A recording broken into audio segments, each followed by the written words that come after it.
if you don't have the definitions clearly spelled out and understood to these licensing metrics, to these definitions of what is a user, what is what do you get for an unlimited edition versus a standard edition versus a pro edition? If you don't have that spelled out, if you don't have understanding within your corporation, it's going to be a massive problem. Welcome to Insights for IT Negotiations, a podcast by UpperEdge, a leading IT sourcing, negotiation, and project execution advisory firm. I'm John Belden, UpperEdge's Chief Research and Strategy Officer. And I'm Kylie Chisholm, UpperEdge's Marketing Manager. Join us every other week as we share insights to help you maximize the value of your key IT relationships. In each episode, we'll delve into the topics that matter most to IT decision makers and sourcing professionals. Hi everyone, and welcome back to another episode of Insights for IT Negotiations. I'm Kylie Chisholm. I am UpperEdge's Content Marketing Manager, and I am joined by Adam Mansfield. Adam, how are you doing today? Doing good in the office. The office, got some big things going on here at UpperEdge, so definitely excited. Nice. Awesome. Yeah. As a reminder, Adam is our practice leader for our Salesforce, ServiceNow, and Microsoft practices. And so he's going to bring his expertise. We're chatting today about SaaS negotiations and specifically getting competitive pricing, price protections, all of those sort of terms that'll ensure you're getting the best deal possible. So I guess we can just dive right into it. You've been talking a lot about how vendors like Microsoft are starting to push back on true in-term price protections. We have a ton of content on the site and on your LinkedIn about that very topic. So can you talk a little bit more about this? Yeah, listen, for everyone who's listening, right? A couple things. Number one, the topic, SaaS negotiations, price certainty, right? Like there's a lot out there. The reason why Kylie and I wanted to talk about this today, it's really simple. The world's changing a little bit. And that's based upon our engagements with our clients, obviously my interactions with people in the industry. And this point you're talking about, Kylie, is huge. I can't tell you how many conversations I have with customers that are getting caught off guard and or didn't pay attention, signed on the dotted line, and now they're coming to myself, my team, and UpperEdge and saying, how do I correct this? And this is the issue. There's always been this kind of assumption, this comfort level that in the cloud, the software as a service world, I buy something or subscribe to something with a per unit price. I need more of it over time. I just take the per unit price, I apply it to the new volume. Voila, that's what I owe the vendor. Mm-hmm. Not so fast anymore. What's happening now is vendors are coming in and saying, okay, cool, here's this nice discounted price. Here you go through the negotiation. Maybe you talk about future price protections, which I'm sure we'll talk about today. Mm-hmm. And you kind of gloss over the term. And then it comes time to contract time. Here's the contracts. When can you sign? You really need to pay attention. And in fact, I think you need to get ahead of it because what's happening now, especially with Microsoft and others, is that assumption is wrong. What they're doing is they're taking an outer year price. Mm-hmm. So let's say you have a per unit price in year one that's deeply discounted. Year two, maybe some of the discount goes away. Year three, right? What they're saying is if you want more in year one, it could be like 10 days later. Mm-hmm. You actually are going to pay that worst price that's in an outer year. Yeah. Or, and this is the killer, I've actually seen vendors, Microsoft, trying to get away with, it's not even just a discounted price. In some instances, that per unit price that you're going to apply to the things you need more of is list. So no discount. So you buy something at a discount, you're living with it, you need more. When you go to buy more, you're buying it at list price. Mm-hmm. That is a massive problem. That's an unexpected issue. There's cost implications of that. And I tend to try to give people the benefit of the doubt, but trust me when I tell you, this kind of change is 100% intentional. And it's all about really one thing, which is trying to get more revenue from their customer base, which then allows them to report to the market, so forth and so on. So this is really critical, and I implore customers to get ahead of this and pay attention. And I know beyond in-term price protections, you started to get into this as far as future renewal price protections. Transparently, this is an area I think over the years I have started to learn the difference between the in-term and the renewal, because they really are two separate things and two things that you need to be thinking about on their own, because they don't necessarily influence the other. So I assume customers need to be thinking about how they're going to ensure the right renewal protections beyond those in-term price protections. So can you talk a little bit about that? Yeah, 100%. In fact, what I would say is it's always been important. And you know, I've shouted from the mountaintops a lot of, and I sometimes get pushed back on this, which is like, listen, your upfront discount is great, but if you look at that as issue one and then renewal later, I have always said renewal protections, you need to get both at the same time because of the downstream implications. This layer that I just talked about, which is the time in between, is now becoming problematic. Yeah. And how this impacts those renewal protections is it's really simple. Typically, in those renewal protections, those language, what happens is it says they're capping an increase at a certain percentage. So when you go to renew, they're going to cap the increase at 5%, 7%, whatever it is. But then what is the price that the cap is being applied to? And typically, it's the price in that last year. So if you have, if you don't have the upfront, the interim, and then this outer year figured out, you could have a phenomenal, I got a 3% cap. Well, great, good job.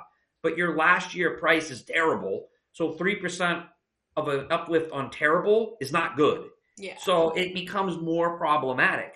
Sure. So what I'm saying now is it's almost like, I hate to do this, there's 1A, 1B, and 1C now.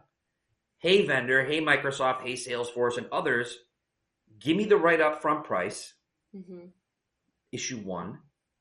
At the same time, I want your commitment that it's flat, I can draw down in term. And at the same time, I want to know that at the end of this thing, the cap is appropriate on the right baseline price. If you don't give me those three answers all appropriately, I don't want to talk about just discount. You got to give me all of it in one swoop. Yeah. And that's it's always been important to your point, but now it's more important than ever. Yeah. And I like how you put it of like, you need to be thinking about them together at the same time and not separate them out. That's super 100%. And then I know you recently put out a blog on consumption-based pricing and how vendors like Salesforce and ServiceNow are starting to roll this out, especially for their AI offerings, as opposed to usage-based and relying on headcount. So can you talk about how that's going to impact pricing moving forward? Great question. And what I would tell you is that this is going to become like the thing. Okay. And so when you think about everything we've been talking about to this point, right now, let's apply this to this consumption-based world that we're all going to start experiencing or experiencing more. So upfront price in a consumption world, it really what it boils down to is, and I'll use Agentforce, Salesforce as the example. Agentforce is based upon number of conversations. That's the metric. Okay, and I'm not going to use today's discussion to talk about all the other problems with that, like what is a conversation? There's a whole host of things. But on this topic, the upfront part means, what am I paying per conversation? What is your discounted price for that? Now, Agentforce list price is $2 per conversation. That's pretty expensive. So hopefully you negotiate that down. Okay, that's table stakes. Now let's talk about in term. My argument would be is that everything I just told you compounds itself if you're now in a consumption based. And here's what I mean. Upfront price, you lower the per conversation price down. Kudos. 1B issue now. What happens over term? I would actually say it's not good enough anymore to fight for that per unit upfront price to be flat. My argument now is it should actually be getting better over the term as you need more, right? Because you're using more of it. It's a flywheel effect to this. So number of conversations, everyone's excited. It's doing what it's supposed to be doing. Hallelujah, awesome. The problem is in this world, that meter is spinning and your cost is going up as you add more. So now I'm telling you, you're going to have to fight for it to be flat. And my argument now is that's also not even going to be good enough in consumption-based. Now you need to get a volume discount structure. So in the old world, volume discount structures was a thing, and it kind of fell to the wayside. If it doesn't get resurrected in consumption-based modeling as part of your in-term pricing protection for consumption-based, if you don't have a volume structure, so as I clip the next volume tier, my price per unit goes down, my price per conversation goes down. If you don't have that with meaningful thresholds, you're in a world of hurt, okay? Because here's the problem. Just like it's a problem if you don't get in-term price protections on a headcount-based product, if this thing starts spinning, good luck trying to renegotiate this in stream, right? Your renewal date's not for 2 more years. You already just gave them what they want, whatever that is. That's going to be a problem. So again, let's play this out. Hey, Salesforce, you want me to do Agent Force? Great. $2 per conversation is ridiculous. It needs to be lower. Number 2, at the same time, I need to see your answer on a volume discount structure. It is not good enough for you to make me commit to a number of conversations at a per unit price that I think is appropriate. I need to know that there's a volume discount in term certainty. Then this thing's going to renew at some point. So here we go. It's 3 years later. I got to renew. What's the cap apply to? Does it apply to that first initial per unit price? Or does it apply to what your new unit price is as you grew? Right? So let's say you got it for $1.50 in year 1 for a certain amount of volume. And then the volume tripled over the 3 years. And because you had a volume discount structure, kudos to you, the price is now 50 cents per user, per conversation rather. So do you get a 3% cap? Does it apply to the 50 cents?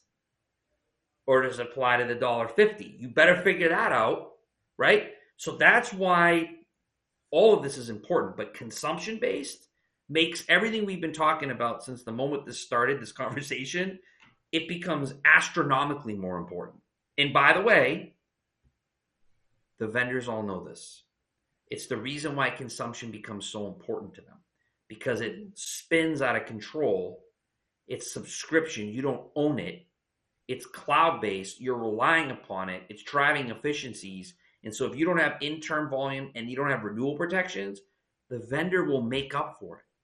In fact, when you listen to these earnings calls, all of these CFOs of Microsoft, Salesforce, ServiceNow, everyone, they all talk about, hey, market, don't worry about it because these are now consumption-based. So we may have been able to not get what we wanted out of the gate, but we got them to start tasting it. And they're never going to say it this way, but what they're also telling the market is we also set it up to our benefit. In other words, they don't have these customers don't have the right in term, they don't have the right renewal protections. So we're going to make this small tasting number a much massive, bigger number. So investors, don't worry about it. We're going to get them later. That's what's going on. That's the playing field, which is not just going to be AI. It's, in my opinion, I've been doing this a long time, it's going to become a lot of the products that these vendors are selling. Did you know that UpperEdge offers subscription advisory services? This on-demand solution provides essential benchmarks and market insights specific to your business needs precisely when you need it, empowering you and your team to make informed decisions for your IT initiatives. Position your team for success. Reach out today via the link in the show notes to learn more. So I'm curious, my next question is sort of twofold, both my own curiosity and to drive home the point that this is really beneficial to the vendors, this structure. Why were they using a usage-based structure beforehand and now are shifting? Because it seemed to me, and correct me if I'm wrong, it seemed like the usage-based was sort of the standard as far as pricing goes for a lot of products. Is it because these AI offerings are a bit more, because they're agent-driven, conversation-driven, it's easier to bring in that consumption-based licensing? Yeah. So a lot there. And I'm a pretty candid guy. So here's what it boils down to, in my opinion.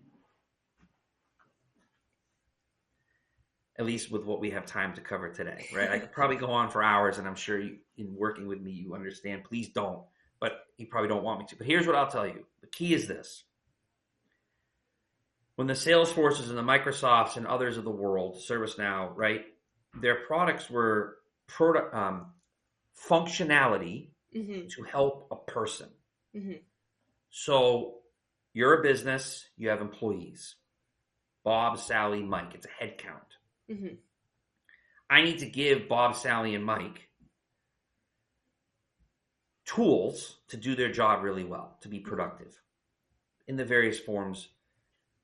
If it's Sales Cloud for Salesforce, it's for salespeople. If it's Microsoft 365, it's for everyone, Word, Excel, right? ServiceNow, the help desk, ticketing, headcount. Well, the promise of AI, and this is a slippery slope, and I kudos to these executives that get on these earnings calls because they really don't want to say what they actually think, which is this. And I'm not trying to create a doomsday scenario here, right? But if the promise of AI is to start taking on a lot of tasks of a human, coming off of a thing called COVID, coming off of economic downturn where headcounts decreased. Got to lay off people retire, people are getting older, people entering the workforce with less acceleration, right? So not a lot of people are entering back into the workforce. There's a lot of things there. So if you're a software vendor and you're selling things based on headcount, the market gets nervous. You need a head to sell something to. So as those volumes start going down, your revenue as a software vendor goes down. Unless it's not based on headcount. It's not based on per unit, per head. It's based on the stuff that's happening, the conversations, the assists, look, Commerce Cloud is something that Salesforce sells. That's based upon your GMV, gross merchandise value. It's not based on a headcount. Marketing Cloud for Salesforce, it's based upon, they have super messages. So how many messages in your marketing platform are getting sent out? As that spends more dollars. It's not based on how many people are sending them out. It's how many are being sent out. So these vendors are not stupid.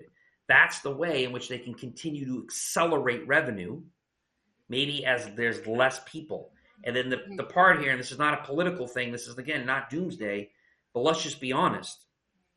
Whether it's Benioff or others, they're talking about, no, it's gonna help augment the people that are working at the, okay, that's great. But like Benioff also said, because of Agent Force that they're using at Salesforce, they're not hiring any new engineers this year. So you're actually not putting people in seats because you have an AI tool that's being used to almost displace them. Now, he's never going to say it. They're not going to say it that way. But that's also what's going on. The digital labor workforce. That means a non-human workforce. So these vendors need to get ahead of that. That's how they're going to continue to make revenue as maybe there's less people. Yeah. Right? And so there's a whole host of things here. The argument becomes, that's all well and good, but I need to now potentially manage two different types of licensing metrics. Which, so for the customers we work with, you still have to make sure you have your per unit, per user deal done right. But now you got to also get a consumption deal right, because that's starting to fund. And eventually, those are your two pieces. And whether some go away or some get enhanced, you better have the totality of your relationship with your vendors figured out, period. Yeah. You just do. And so that's why it's happening. And then quite honestly, look, I don't want to fault them for any of that either, right? They're businesses and they provide software for businesses. A lot of these CEOs of these businesses, not the vendors I'm talking about, but I'm talking about the CEOs of these corporations.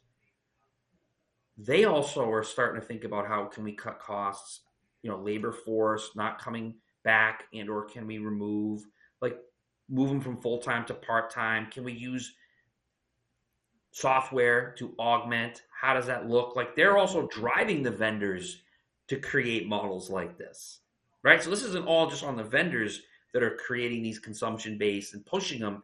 It's also because the market is kind of telling them, I'd like to know how that looks. Maybe not today, but definitely tomorrow. And that's where we're at. No, that was really helpful. I appreciate you sort of spelling that out. I think it's good for us to see. It was good for me, at least, hopefully for the listeners as well, to understand the market, where it's at, how the vendors are responding to that, and then how customers need to respond in turn. And obviously there's a lot of changes in the market that AI has brought about. So is there anything else that customers need to make sure that they focus on as they push through their negotiations, given what we've discussed today, given what we're seeing in the market and how the vendors are responding to it? Yeah, look, there's a lot, but I'll just kind of, for today, I'll take a couple of them, okay? I mentioned this a little bit earlier, but I think this is really important to leave kind of everyone who's listening with, especially with consumption-based, but by the way, also when it's kind of in the per unit, per user base as well. Now more than ever. And look, sometimes you got to get the legal counsel involved in this, which maybe for procurement people creates a shiver down their back. But if you don't have the definitions clearly spelled out and understood to these licensing metrics, to these definitions of what is a user, what is what do you get for an unlimited edition versus a standard edition versus a pro edition? If you don't have that spelled out, if you don't have understanding within your corporation, it's going to be a massive problem. Okay, and so I'll give you two examples. Consumption-based, let's go back there. I mentioned number of conversations. ServiceNow, number of assists. Mm-hmm. And as you use your assists, you owe them more money. Or as you use your assists, you get to that capped volume, and then you owe more money. If you go to Salesforce's website right now, and I think this is a good exercise, whether you're really in this world or not, and you go to agent, you type in Agentforce, and you go down where they have the pricing, and you get past the $2 per conversation without having a heart attack, and then you get below it, and it says it has a definition of a conversation. I have a sneaky suspicion that most people will read that definition and say, "What? Like, what is that? What is a conversation? I don't look at a conversation that way." Or if you're now in a business, it's like, no, that's not a conversation. A conversation should be start and completed. Everyone who had it felt fulfilled. Mm-hmm. That's not always the case. An assist, go to ServiceNow's website. What's an assist? What does that even mean? How do you define it? When is it completed? When did it start? Because these are metrics. Remember we talked about, if it's consumption-based, you as a company may not even know what the hell's going on, and all of a sudden it's spinning out of control because you don't even know what it is. Yeah. This point in time of understanding definitions, clarity on what it is, again, I don't want to say it's now 1D, but it is definitely part of this. The other thing I will tell you is I always like to think about ways to create leverage for customers in their negotiations, right? It's usually really difficult. It's part of our value proposition. It gets me excited with our customers. But when you're talking about Microsoft and Salesforce, they have a lot of leverage. Mm-hmm. On this one, you want to start creating leverage? When your sales rep sends his fifth or her fifth email asking for a meeting to talk about their AI offering, or their 12th text, or their 15th fax, or whatever it is, they're trying to get you to talk about it, cool, let them talk to you about it. before they start talking about how wonderful it is in these ROIs and all these things, I would do this very simply. I'd say, what's the metric? And they're going to say, oh, it's based on number of conversations. Cool, awesome. What's a conversation? And watch the sweat drip down their forehead, okay? Watch them start to get uncomfortable. That point in time, you already started creating leverage. Yeah. Now, the goal as a customer is to take that point in time if there's genuine interest, obviously negotiate everything we've been talking about today, and also make them define those things to earn your business. It's not just going to be about the per unit price or the per conversation price. It's, did you define this appropriately to map to my company world of what a conversation is? Yeah. And if there's a disconnect, you shouldn't sign up. Not to mention, if there is a disconnect inside your company, you shouldn't sign up. Yeah. They need to understand that day one. Yeah. Over a coffee, which quite honestly, they didn't want to get a coffee with you. They wanted to talk about agent. Let's just be honest. Yeah. So much of it is knowing what to ask and when to ask it in those situations, for sure. 100%. And that's part of what we do. I mean, yeah.